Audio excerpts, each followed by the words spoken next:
જેમાં ભારતીય જનતા પાર્ટીનો કમલમનું કાર્યાલય એ ધમધમતા થઈ જશે. મિત્રો, કાર્યકર્તા દ્વારા કાર્યાલયનું નિર્માણ એ જ ભારતીય જનતા પાર્ટીની એક તાકાત છે અને તાકાતનું પ્રદર્શન આજે આપણે જોઈ રહ્યા છે. હું જ્યારે અધ્યક્ષ બન્યો ત્યારે શહેરની અંદર એક જગ્યા નક્કી કરવામાં આવી હતી. જગ્યા તો નાની હતી, ગીચ વિસ્તારમાં હતી, પાર્કિંગની સગવડ નહોતી અને અનિવન જગ્યા હતી, એનો આકાર પણ સરખો નહોતો. ત્યારે મેં ઈચ્છા વ્યક્ત કરી હતી કે આ જગ્યાનું વેચાણ કરીને થોડી દૂર પણ મોટી જગ્યા લઈને પ્લાનિંગ સાથે આ કાર્યાલય બનાવવું જોઈએ. પહેલી જગ્યા જોયા પછી મારી બહુ અપેક્ષા નહોતી કે બહુ સારું કરશે, પણ આજે જ્યારે મેં આ કાર્યાલય જોયું છે ત્યારે હું આપ સૌને, પુનિતભાઈને, એમના સૌ સાથીઓને સૌને ખૂબ ખૂબ અભિનંદન આપું છું કે આવું ભવ્ય કાર્યાલયનું તમે નિર્માણ કર્યું છે. આ કાર્યાલય વર્ષો સુધી ભારતીય જનતા પાર્ટીના કાર્યકર્તાઓને એક તાકાત પણ આપશે અને એમની સંગઠનની તાકાત પણ એના કારણે વધવાની છે. લોકોને સેવા કરવા માટેની તક અને એમાં જે માધ્યમ બનીને આ કાર્યાલય પણ લોકોને સગવડ પૂરી પાડવાની છે. મિત્રો, હમણાં તો ઇલેક્શનનો સમય છે અને ઇલેક્શન પહેલા કાર્યાલય ધમધમતું થાય એ પ્રકારની મારી ઈચ્છા હતી અને ઈચ્છા આપ સૌએ મળીને પૂર્ણ કરી છે.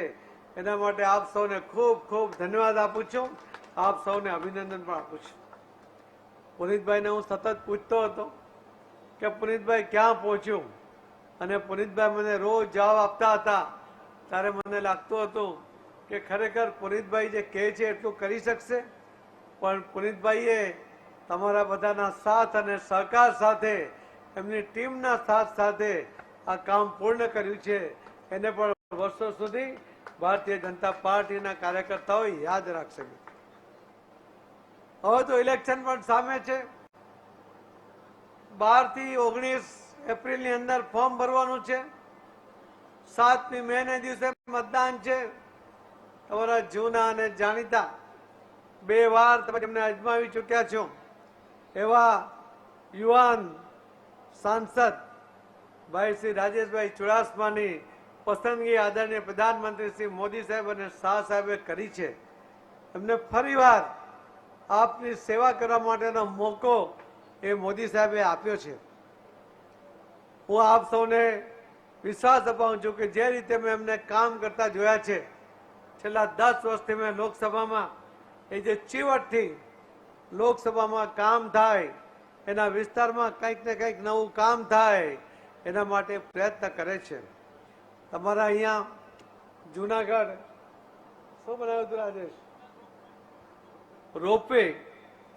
રોપવે માટે હમણાં જે ફોલોઅપ કર્યું હતું, જંગલ ખાતાની પરમિશન મળતી નહોતી અને સતત મોદી સાહેબને મળીને દરેક વખતે રાજેશભાઈ રિક્વેસ્ટ કરતા હતા કે સાહેબ અમારે ત્યાં રોપવે બનાવવો જરૂરી છે. સાહેબ કહેતા હતા કે ટેકનિકલ રિપોર્ટ પણ ખૂબ મુશ્કેલીનો છે, જંગલ છે, જંગલ ફોરેસ્ટ વાળા પરમિશન આપતા નથી. પરંતુ મોદી સાહેબના પ્રયત્નો હતા, રાજેશભાઈનું ફોલોઅપ હતું અને એના કારણે અવઘડ જગ્યાઓ ઉપર આ રોપવેનું નિર્માણ થયું છે. એના માટે હું તમને અને રાજેશભાઈને પણ ખૂબ ખૂબ અભિનંદન આપું છું. જુનાગઢમાં પૂર આવ્યું હતું. પૂરની અંદર અમે ટીવી પર જોતા હતા કેટલી ગાડીઓ તણાતી હતી. ઉપરથી વરસાદ પડે અને તળેટીમાં પાણી આવે, એના કારણે લોકોની કિંમતી ગાડીઓ પાણીમાં તરતી થઈ જાય, લોકોને લાખો કરોડો રૂપિયાનું નુકસાન થાય અને લોકોના પાકને પણ નુકસાન થાય.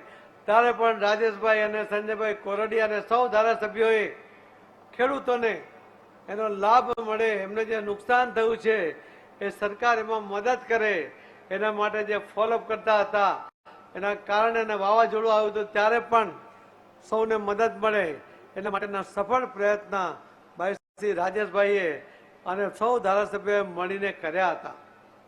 આવા જુજારુ લોકો માટે કામ કરવાની ભાવના રાખવાવાળા આ ઉમેદવાર આપ સૌને 3જી વાર મળ્યા છે.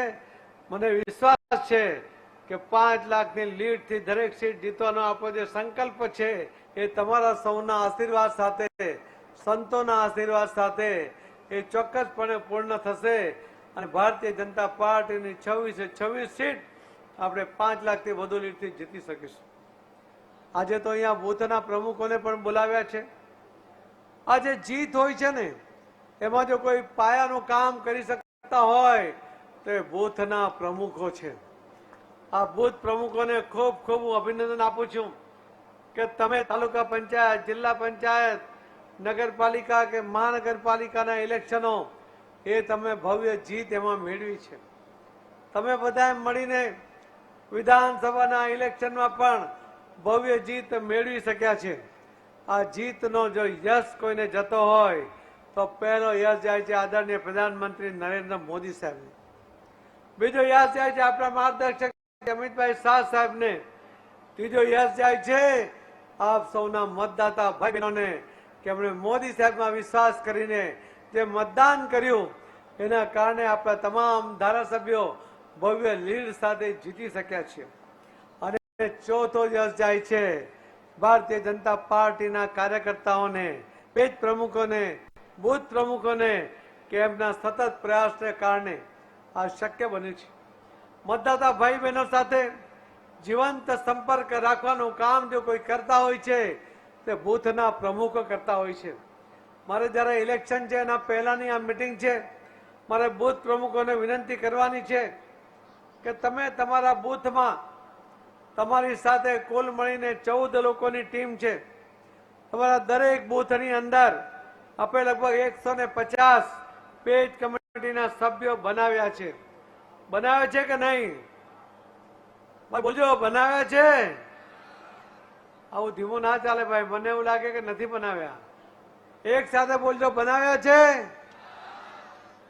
તો આ 150 સભ્ય દરેક બૂથમાં હોય અને દરેક બૂથમાં 14ની કમિટી હોય તો આ બૂથ પ્રમુખોને મારી વિનંતી છે કે તમે દરેકને 10 થી 12 આ પેજ પ્રમુખોના નામ આપી દો અને એમને કહો કે 3 દિવસની અંદર આ બધા જ પેજ કમિટીના સભ્યોનો સંપર્ક કરો.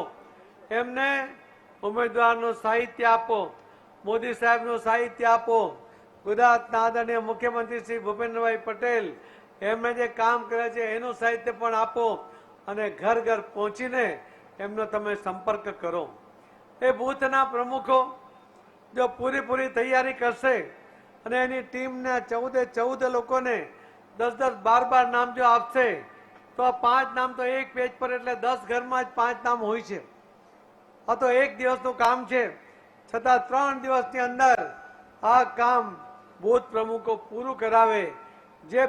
જે બૂથના કાર્યકર્તાઓ, જે હોદ્દેદાર છે એ જ્યારે પેજ કમિટીના સભ્યોનો સંપર્ક કરે ત્યારે એની સાથે સેલ્ફી લે અને સેલ્ફી લઈને એનો ફોટો સોશિયલ મીડિયા પર અપડેટ કરે એવી મારી આપ સૌને વિનંતી છે. મિત્રો, તમે જ્યારે બૂથના પ્રમુખો અને હોદ્દેદારો તમારા બૂથમાં પેજ કમિટીના સભ્યોને મળવા જાઓ છો ત્યારે જ મેં લગભગ 6 મહિના પહેલા દરેક પ્રમુખોને, દરેક ધારાસભ્યોને, સાંસદોને દરેકને એક ડેટા આપ્યો છે કે તમારા બૂથમાં કેટલા લાભાર્થી રહી છે.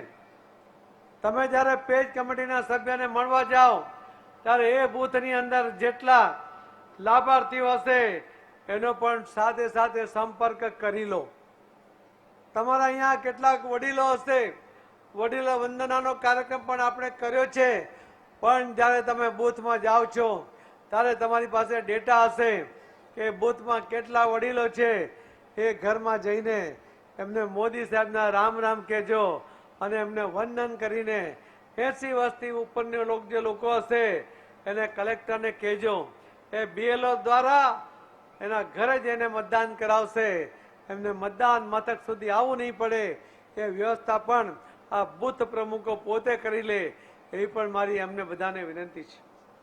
તમારા અહીંયા કેટલાક દિવ્યાંગ ભાઈ બહેનો પણ હશે, એ પણ 40% વધુ જે દિવ્યાંગ ભાઈ બહેનો હશે એમને પણ ઘર બેઠા મતદાન કરવાની વ્યવસ્થા એ ઇલેક્શન કમિશનર તરફથી કરવામાં આવી છે, તો એને પણ એનો લાભ મળે. એટલે તમે જ્યારે પેજ કમિટીના સભ્યોને મળવા માટે નીકળો છો ત્યારે બૂથમાં પેજ કમિટીના સભ્યોને તો મળી જ લો, પણ ત્યાં જો કોઈ વડીલ વંદનાનું ઘર આવતું હોય તો વડીલને પણ મળી લો, કોઈ લાભાર્થીનું ઘર આવતું હોય તો એને પણ મળી લો, કોઈ દિવ્યાંગ ભાઈ બહેનોનું ઘર આવતું હોય તો એમને પણ મળી લો. ભારતીય જનતા પાર્ટીનો કાર્યકર્તા આ કાર્યાલયનું મહત્વ તમને સમજાશે કે તમને ત્યાંથી ડેટા મળી જશે કે તમારા બૂથમાં કેટલા વડીલો છે, કેટલા દિવ્યાંગો છે, કેટલા લાભાર્થી છે, અને તમારા મોબાઈલમાં ફોરવર્ડ કરી શકાશે. તમને જે એક પેજ આપે છે એ પેજ પર તમે લખી શકો એટલા માટે 30 મતદારોનું એક પેજ તમને આપે છે. દરેક બૂથના આ જે હોદ્દેદારો છે એમણે 2 પેજ લઈ લેવા જોઈએ. એની અંદર 60 એટલે કે લગભગ દરેકની પાસે 10-10 પેજ કમિટીના સભ્યોના નામ આવશે. એમાં એ દરેકે દરેક ઘરનો જો સંપર્ક કરી શકે તો એને કરવો જોઈએ. હું બોલું છું તમને સમજાય છે? કોની કોની તૈયારી છે કરવાની? બધા એક સાથે બોલો. બધાની તૈયારી હોય તો હા બોલો. બધા નથી બોલતા ભાઈ.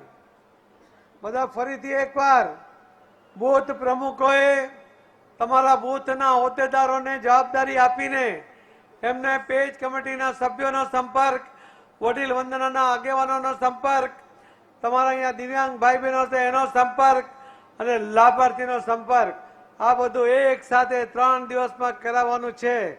કેટલા લોકોની તૈયારી છે? હા કહો. આ બાજુ વાળા કહેતા નથી. આ બૂથના પ્રમુખો નથી આ બાજુ. આ બાજુ વાળા એકલા બોલો ખાલી હા. ભાઈ કામ તમારે જ કરવાનું છે. આદરણીય પ્રધાનમંત્રી મોદી સાહેબ કહે છે કે જ્યારે કોઈ વાવાઝોડું આવતું હોય અને વાવાઝોડામાં જબરજસ્ત હવા ચાલતી હોય, તમારા સાયકલની ટ્યુબમાં હવા ભરી હોય, તમે વાલ એ હવાની દિશામાં પકડીને ઉભા રહો તો ટ્યુબમાં હવા ભરાય? ભરાય? અરે જોરમાં બોલો. જમવાના બાકી છો કે? જલ્દી જલ્દી જમાડી દે તમને. બોલો જરા જોરમાં. હવા ભરાય?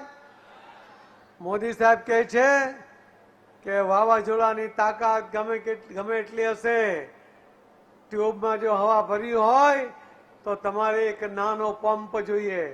શું જોઈએ? અને ભારતીય જનતા પાર્ટીના કાર્યકર્તા, આ બૂથ પ્રમુખ, એના હોદ્દેદારો, આ પેજ કમિટીના સભ્યો એ ભારતીય જનતા પાર્ટીના મોદી સાહેબના પંપ છે. મોદી સાહેબનું વાવાઝોડું ચાલે છે. એ વાવાઝોડામાં તમારી ટ્યુબમાં એટલે કે આપણા ઉમેદવારના ખાતામાં મત નખાવવા હોય તો એના માટે પંપ બનીને તમે જ મહેનત કરી શકો, તમે જ આ કામ કરી શકો. આ જવાબદારી તમારા બધાની છે. આદરણીય મોદી સાહેબ રોજ એક ઇતિહાસ લખી રહ્યા છે. હમણાં મોદી સાહેબ દ્વારકા આવ્યા હતા. ભગવાન કૃષ્ણની નગરી એ દ્વારકા દરિયામાં ગરક થઈ ગઈ છે. આપણને વિશ્વાસ છે કે હા, અહીંયા નગરી હતી, એ દરિયામાં ડૂબી ગઈ છે. આપણને વિશ્વાસ છે કે ભગવાન કૃષ્ણ દ્વારકા નગરીમાં રહેતા હતા, પરંતુ આપણે એને જોઈ શકતા નહોતા. પણ વિશ્વાસ હતો. પણ કેટલાક વિરોધીઓ એમાં વિશ્વાસ કરતા નહોતા. આ સનાતન ધર્મમાં માનવા વાળા લોકો એ ભગવાન કૃષ્ણના અસ્તિત્વને નકારી શકતા નથી. મોદી સાહેબ